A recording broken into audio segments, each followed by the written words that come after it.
kalau rumput itu kualitasnya bukan ditentukan oleh kadar protein. Jadi jangan silau dengan kadar protein ini. Yang terpenting unsur serat adalah TDN, total digestible nutrient. Jadi umpama pakcong ini 100 kilo 1 kuintal, setelah dicacah diberikan ke ternak, berapa persen yang bisa dicerna dan bisa diserap dan sisanya menjadi kotoran. Ini maksudnya yang bisa dimanfaatkan 63 itu. Kalau yang lebih tua nanti ya lebih rendah.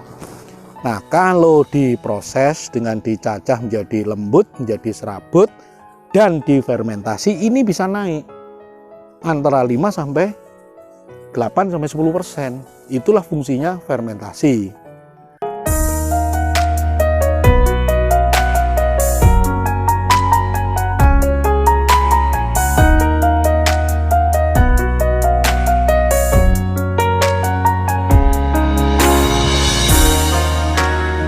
Assalamualaikum warahmatullahi wabarakatuh. Jumpa lagi jumpa dengan saya Winarno, tukang membuat cerita tentang nutrisi ternak ruminansia. Kali ini saya membuat video kontennya tentang hijauan pakan ternak atau HPT. Kali ini bahasnya tentang rumput pakcong, ya. Rumput pakcong ini aslinya sebetulnya dari Thailand. Pakcong ini adalah nama desa yang mengembangkan pertama kali itu Profesor Dr. Kraisilas, namanya orang Thailand. Kemudian tidak tahu ceritanya bagaimana masuk ke Indonesia, akhirnya berkembang biak, beranak pinak, ditanam sampai jauh, sampai meluas seluas-luasnya. Pakcong ini ya contohnya.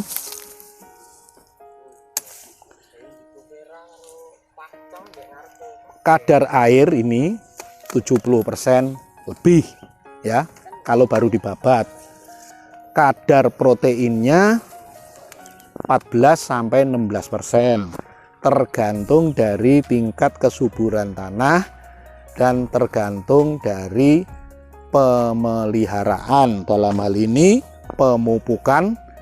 Jadi 3 kali panen, ya, mesti dipupuk pakai pupuk kompos, tetapi tuntutan kadar pupuknya harus 10 ton per hektar. Nah, tinggal masing-masing mengkonversi dengan luasnya dibanding yang 1 hektar yang 10 ton tadi. Dan pakcong ini juga punya keunggulan tahan kering. Kalau kemarau ya tetap wajib diairi, diirigasi minimum seminggu sekali supaya ini performnya baik. Ini TDN-nya ya sekitar hanya 60-an, 63%. Tetapi dia punya produktivitas sangat tinggi sampai 1000 ton per hektar per tahun. Ini kalau dipelihara sampai 3 bulan misalnya, wah bisa tinggi sekali, 3 meter lebih. Ini pakcong, makanya produktivitasnya juga tinggi. Nah, umur panen yang tepat adalah 40 sampai 50 hari atau rata-rata 6 minggu. Nah, mengapa TDN-nya rendah? Pakcong ini dindingnya ini kuat. Nah, suaranya ya kuat, keras, maka itu Tuhan menciptakan ruasnya hampir sejengkal. Karena kuat, tidak patah. Beda sama rumput odot, pendek-pendek tadi 2 sentian karena memang batangnya ini lunak. Nah, ini kalau yang pakcong batangnya ini TDN-nya rendah, di bawah 60%. Begitu tingginya, begitu banyaknya yang TDN-nya rendah. Yang TDN tinggi yang hanya yang di atas ini, ya. Tapi rata-rata sekitar 63%. Inilah asal-usulnya mengapa TDN-nya relatif rendah sebetulnya, ya.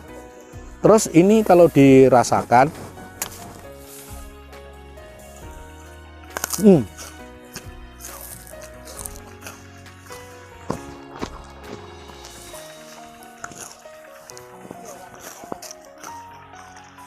keras dan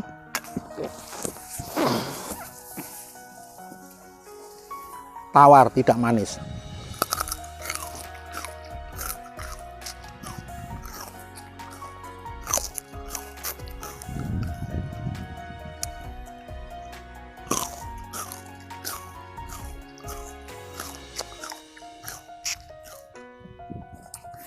Tawar, tidak manis, ya. Kalau bagi peternak ruminansia besar, pelihara sapi, baik sapi tipe pedaging atau sapi tipe perah, nah menanam odot ini cocok karena kebutuhan pakannya banyak, ini produktivitasnya tinggi. Tetapi ada catatan ya, karena ini padangnya keras, serat sangat kasarnya tinggi, sehingga salah satu prosesnya secara mekanis harus pakai mesin yang bisa mencacah menjadi lembut, bahkan menjadi serabut, supaya semua habis dimakan. Jangan sampai ada sisa, jangan sampai ada rapen, harus bisa zero waste. Itu mesin chopper atau pencacah, kalau yang saya buat, saya rancang, saya buat, memang meniru fungsi dari mulutnya sapi. Gigi depan memotong-motong, kemudian setelah dipotong-potong, gigi belakang atau geraham itu yang menghancurkan. Nah, ini mesin itu hanya meniru itu, jadi nggak usah khawatir loh, Pak, itu apa ada yang menyarankan potongan harus 2-5 cm? Oh tidak. Walaupun dipotong lembut bahkan sampai jadi serabut pun nggak masalah, karena meniru fungsi gigi geraham. Ya, nanti di video saya cantumkan videonya mesin yang bisa mencacah ini menjadi lembut bahkan atau menjadi serabut, supaya tidak ada sisa pakan, supaya orang Jawa bilang tidak ada rapen, atau kalau bahasa daerah saya zero waste namanya ya, karena pakan kan biaya tertinggi dari usaha untuk pembibitan atau ternak ruminansia susu, 70% kan dari pakan. Nah, pakan otomatis kan ya salah satunya dari ini, HPT. Kenapa ini sekali lagi panennya 40-50 hari? Itu adalah kadar gizi tertinggi. Tertingginya itu maksudnya ya proteinnya 14-16, TDN-nya masih relatif tinggi gitu. Kalau ini ketuaan, ya otomatis ini TDN-nya turun. Ya, semakin sulit untuk dicerna. Ya, setelah ini secara mekanis dicopper sampai menjadi serabut, kemudian dilanjut dicampur sama unsur serat yang lain minimum 3, dicampur lagi dengan konsentrat dan atau premik, dicampur-campur menjadi pakan komplit, kemudian difermentasi. Ya, dengan difermentasi itu jelas bisa mengurai serat kasar, mengurai serat sangat kasar, TDN-nya bisa naik 5-10%. Itu fungsinya fermentasi. Quality booster. Jadi kalau rumput itu kualitasnya bukan ditentukan oleh kadar protein. Jadi jangan silau dengan kadar protein ini. Yang terpenting unsur serat adalah TDN, total digestible nutrient. Jadi umpama Pak Cong ini 100 kilo, 1 kuintal, setelah dicacah, diberikan ke ternak, berapa persen yang bisa dicerna dan bisa diserap, dan sisanya menjadi kotoran. Ini maksudnya yang bisa dimanfaatkan 63 itu. Kalau yang lebih tua nanti ya lebih rendah. Nah, kalau diproses dengan dicacah menjadi lembut, menjadi serabut, dan difermentasi, ini bisa naik antara 5-8-10%. Itulah fungsinya fermentasi. Ini kalau menanam pakcong ini diambil dari yang umurnya sudah minimum 90 hari ya. Dipotong kira-kira 20 cm, ada 3-4 ruas. Kemudian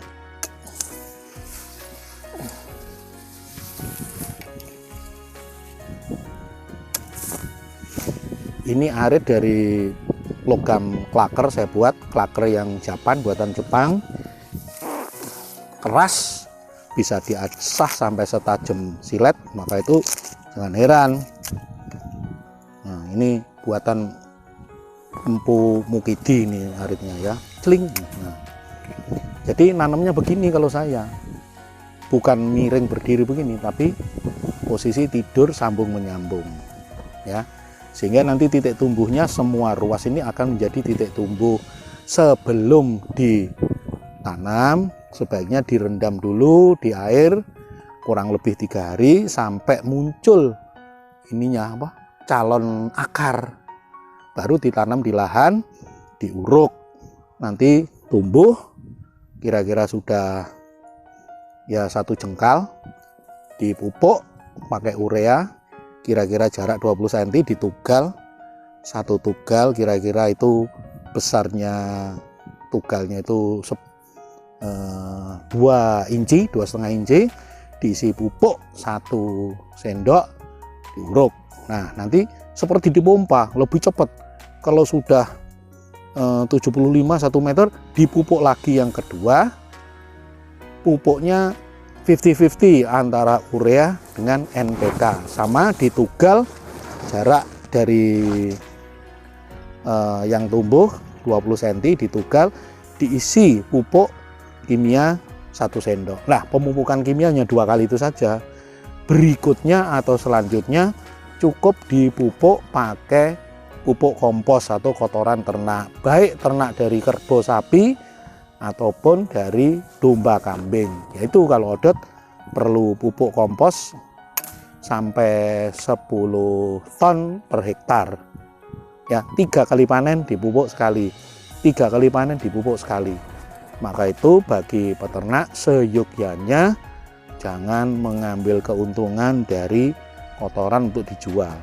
Kecuali kalau lebih dari kebutuhan pemupukan, silahkan dijual. Tapi utamakan pada pemupukan, ya, utamakan untuk pemupukan. Lebihnya ya silahkan dijual. Jadi jangan terbalik, dijual akhirnya nggak punya pupuk untuk memupuk, ya tanamannya kurus, kadar gizinya rendah, nanti sapinya juga nggak bisa tumbuh dengan baik, gitu ya. Demikian dari saya, ada kurang ada lebih, minta maaf. Saya akhiri sampai di sini. Wassalamualaikum warahmatullahi wabarakatuh.